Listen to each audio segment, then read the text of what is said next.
Hi friends, வணக்கம். Welcome to Kuzhali kitchen. இன்றைக்கி நம்ம குழலி கிச்சனில் என்ன பார்க்க போகிறோன்னா, அந்த நூக்கல் இருக்குது பாருங்கள். இந்த நூக்கல் வந்து சுகர் பேஷண்ட்லாம் நம்ம பச்சையாகவே சாப்பிட்லாம். ஒரு வீக்லி ஒன்ஸு நம்ம வெஜிடபிள் சாலட் மாதிரி இருக்குது இல்லையா, கேரட்டு, முள்ளங்கி, இந்த நூக்கல் இதெல்லாம் சும்மா கட் பண்ணி போட்டு அப்படியே சாப்பிடலாம். நல்லா தான் இருக்கும். வெள்ளரிக்காய் மாதிரி தான் இருக்கும் எல்லாம் ஓரளவுக்கு. வெள்ளரிக்காய் கூட அது மாதிரி கட் பண்ணி சாப்பிட்லாம், ரொம்ப நல்லது. அதுவும் சுகருக்கு ரொம்ப நல்லது சொல்லுவாங்க இந்த நூக்கல். இது வந்து சாம்பார் வைப்பேன் நான். அப்புறம் குருமாலெல்லாம் போட்டு வைக்கலாங்க, ரொம்ப நல்லாயிருக்கும். நான் வந்து பீன்ஸ், கேரட்டு, இந்த நூக்கல், காலிஃப்ளவர் இதெல்லாம் போட்டு குருமா வச்சுருக்கேன். இன்றைக்கி வந்து நான் என்ன செய்ய போகிறேன்னா, மூக்கடலை ஊற வச்சுருக்கேங்க. ஒரு ஹோல் நைட்டு ஊற வச்சுட்டேன், கொண்டக்கடலை. அதோடு வந்து இந்த நூக்கல்லில் போட்டு வைக்கலாம், நல்லா இருக்குமா பார்க்கலான்னு சொல்லிட்டு வைக்கிறேன் நான். நல்லா தான் இருக்கும்னு நினைக்கிறேன். ஏன்னா எப்போதுமே நான் வச்சுருக்கேன் குருமாவில் வந்து இந்த பீன்ஸ் கேரட்டோடு போட்டு வச்சுருக்கிறேன். இன்றைக்கி வந்து பீன்ஸ் கேரட்டோடு போட்டு வைக்காமல் நான் வந்து கொண்டக்கடலை நைட்டு ஊற வச்சு வேக வைக்க போகிறேன். இனிமே தான் ஊற வச்சு வச்சுருக்கிறேன். இதை கொஞ்சம் நல்லா தோல்லாம் சீவிட்டு கழுவிட்டு துண்டு துண்டாக நம்ம குருமாக்கு மாதிரி அரிஞ்சிக்கிறேங்க. பாருங்கள், நீங்கள் இதில் வந்து நான் சப்பாத்தி வந்து சாஃப்டாக இருக்கிறதுக்கு ஒரு டிப்ஸும் கொடுத்துருக்கேங்க. அதனால் ஸ்கிப் பண்ணாமல் கடைசி வரைக்கும் பாருங்கள், உங்களுக்கு யூஸாக இருக்கும்னு நினைக்கிறேன். நான் பார்த்துருப்பீங்க நிறைய யூடியூப்பில், இருந்தாலும் நான் போட்டதுனால உங்களுக்கும் சொல்லலாம் அப்படின்னு சொல்லிட்டு இதில் போட்டிருக்கேன்.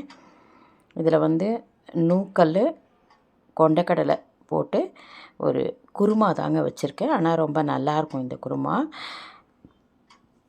குருமா வச்சுட்டு சப்பாத்தி போடலான்ட்டு நான் இன்றைக்கி செஞ்ச மார்னிங் பிரேக்ஃபாஸ்ட்டை தான் உங்களோட ஷேர் பண்ணியிருக்கேன்.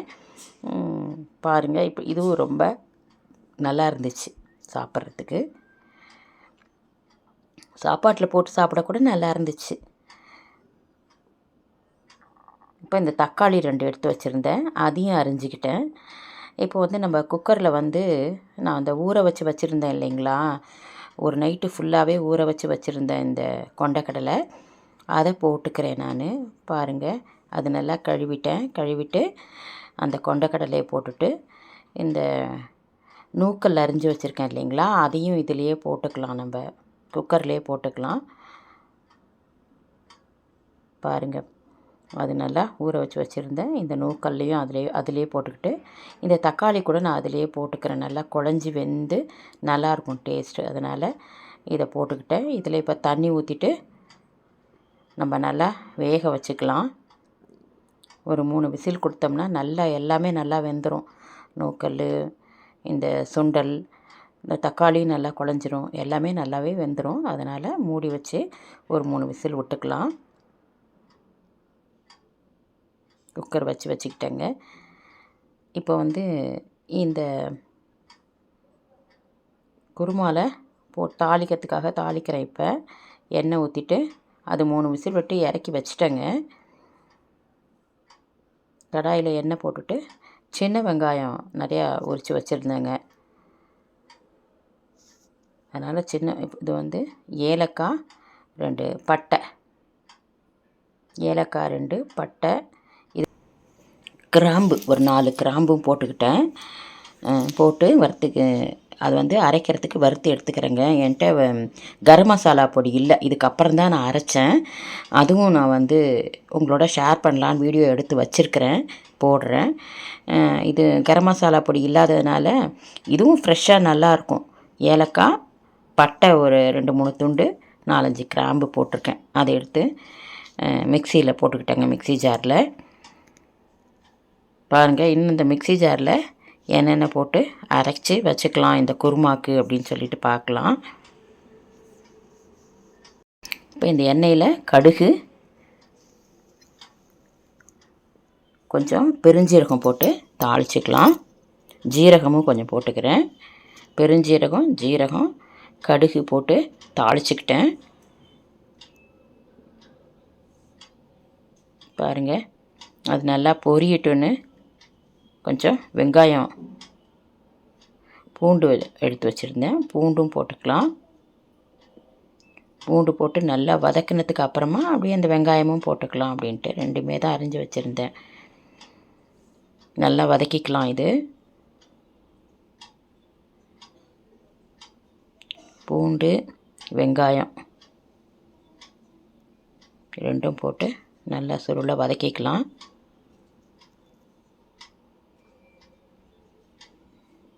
கொஞ்சம் குருமாக்காக தான், வாசனைக்காக தான் நான் வந்து அந்த பட்டை மசாலா வந்து கொஞ்சம் வறுத்து எடுத்துக்கிட்டேன்.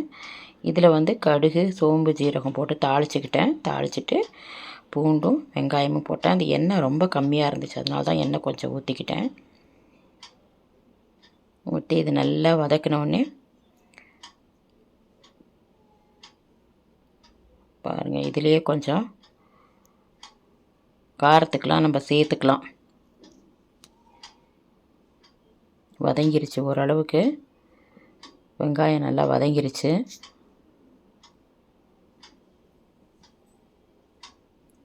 மிளகாத்தூள் உங்களுக்கு எவ்வளோ மிளகாத்தூள் காரம் தேவையோ அது போட்டுக்கலாம்.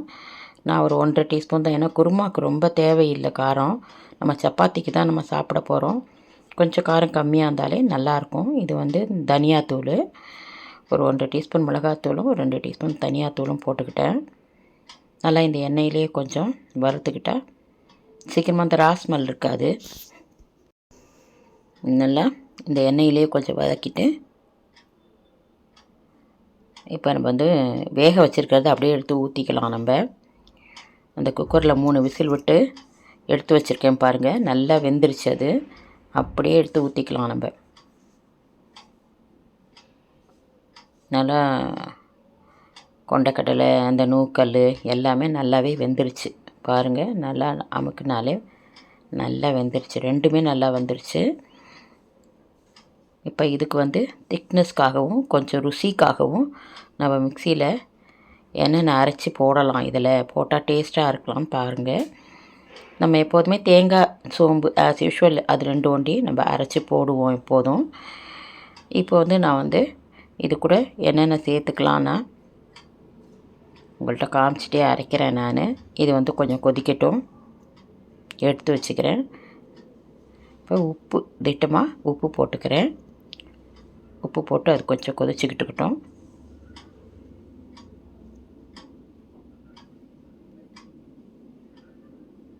நல்லா ஒரு கிளறி விட்டுடலாம்.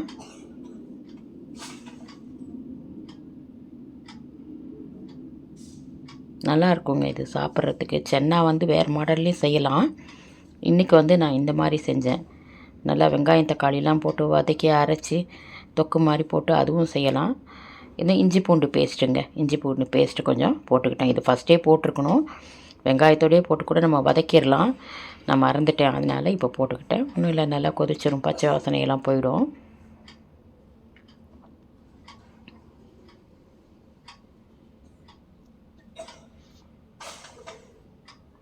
அப்படியும் போட்டு நல்லா கொதிச்சுக்கிட்டு இருக்கட்டும்னு நம்ம கொஞ்சம் இப்போ தேங்காயெலாம் அரைச்சிக்கலாம்.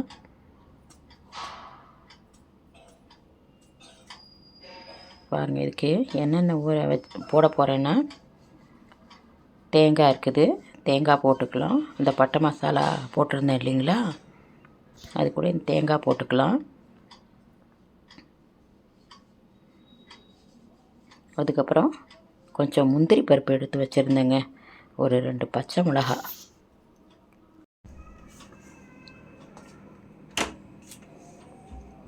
ரெண்டு முந்திரி பருப்பு ஒரு 5-6 எடுத்து வச்சுருக்கிறேன். பச்சை மிளகா ஒரு 2 பச்சை மிளகா எடுத்து வச்சுருந்தேன், அதையும் போட்டுக்கிறேன். இதில் வந்து ஜீரகம் பெருஞ்சீரகம் ரெண்டும் எடுத்து வச்சுருக்கேன். ரெண்டுமே ஒரு அரை டீஸ்பூன் அளவுக்கு எடுத்து வச்சுக்கலாம். இதோட கசகசா 1 டீஸ்பூன் போட்டுக்கிட்டேன். முந்திரி பருப்பு, பச்சை மிளகா, ஜீரகம் பெருஞ்சீரகம், கசகசா இதெல்லாம் போட்டுக்கிட்டேங்க.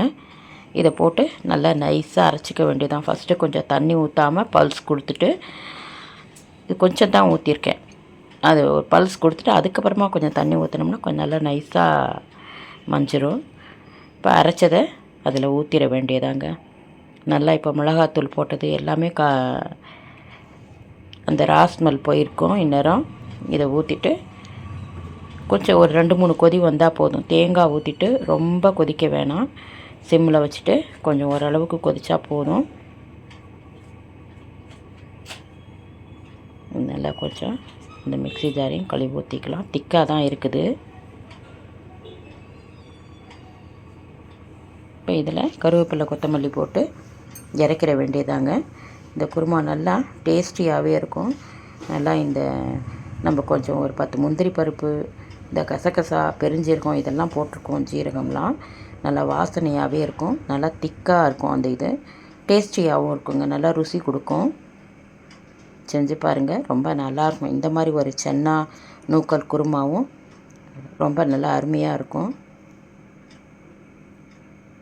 இப்போ இதில் கொத்தமல்லி போட்டுட்டு இறக்கிற வேண்டியதாங்க.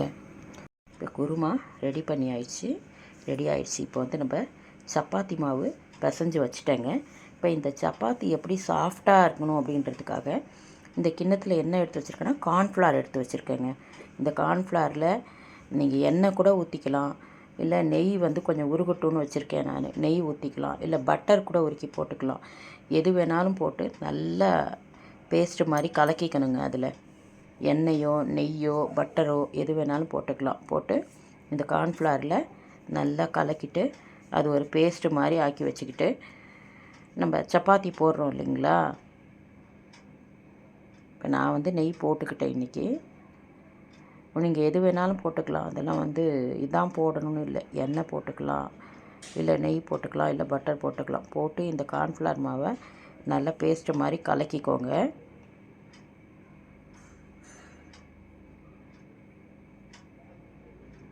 நல்லா கலக்கியாச்சு பாருங்கள். அது மாதிரி சும்மா ஸ்பூனை வச்சு கலக்கினாலே போதும்.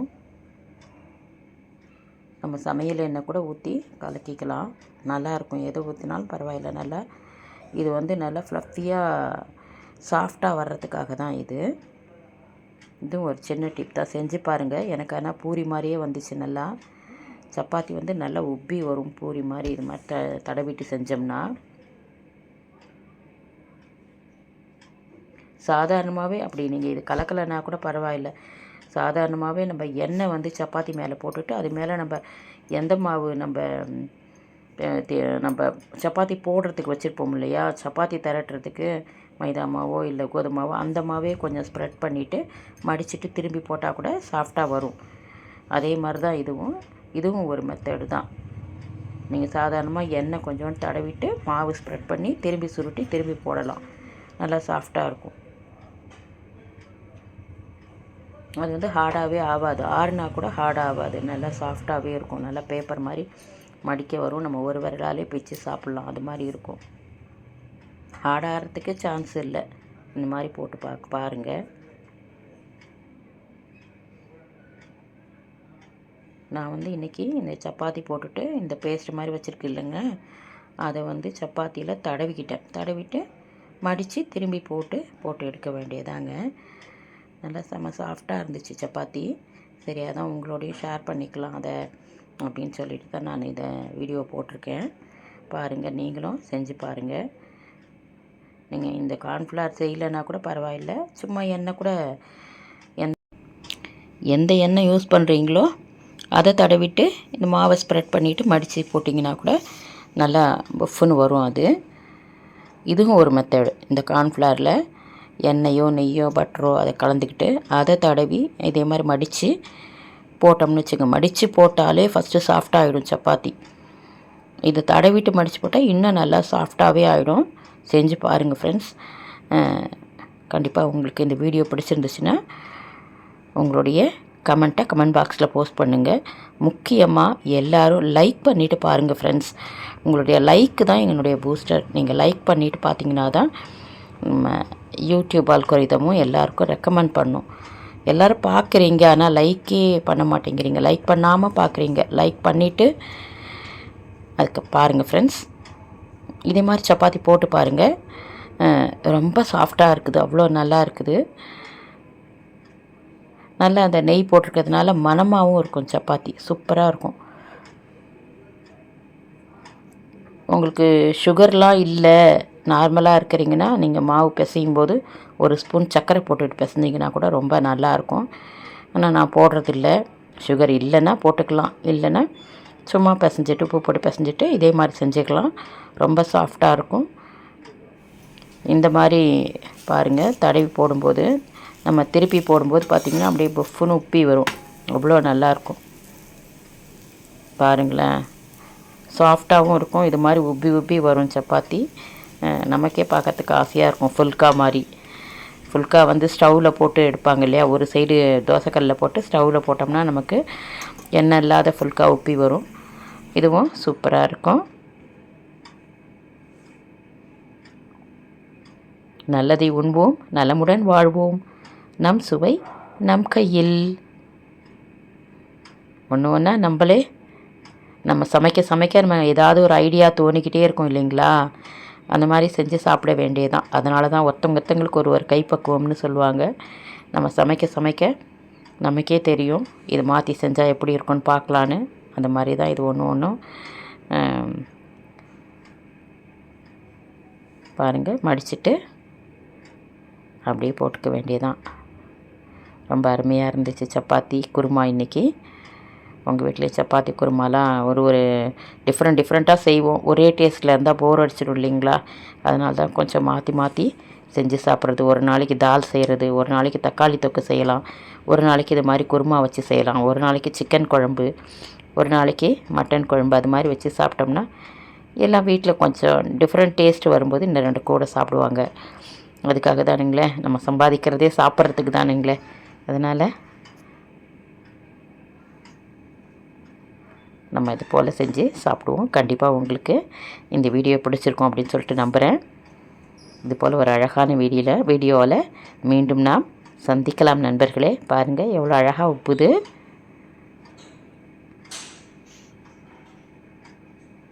சூப்பராக இருக்குது. நீங்களும் செஞ்சு பார்த்துட்டு உங்கள் கமெண்ட்டை கமெண்ட் பாக்ஸில் போஸ்ட் பண்ணுங்கள். வாழ்க வளமுடன். நன்றி. இந்த சப்பாத்தியும் பாருங்கள் அது மாதிரி பிக்க வரும். இந்த குருமா அண்டு சப்பாத்தி சாஃப்டாக இருக்கும். தேங்க்யூ.